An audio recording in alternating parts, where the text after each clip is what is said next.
Tehát az otthoni vajudáshoz elengedhetetlen az, hogy legyen egy nagyon kényelmes kis szülőkuckód, legyen egy polifómod, legyen egy diffúzorod, legyenek gyertyák, lágy zene, fények,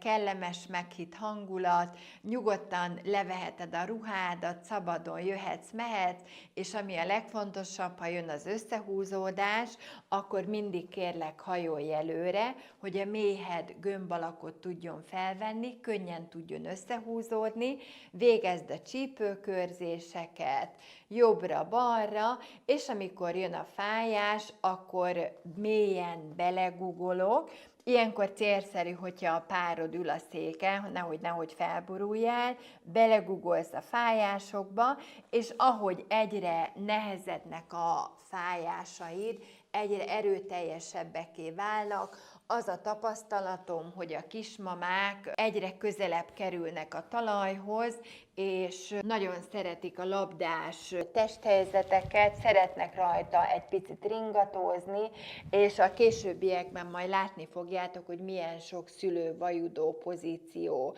gyakorolható be. Egyre viszont kell figyelnetek, a következőt szeretném csak mondani, hogy amikor a labdán ültök, akkor finoman ringassátok magatokat, ringassátok a csípőtöket, jó jobbra-balra, és ezt nem szabad csinálni, ezt a rugózást, mert ettől megrepedhet a burok, jó? Ezt esetleg a kórházban alkalmazzátok, amikor a babátok túlságosan fönt van, ezzel egy picit tudjátok őt segíteni lefelé haladni.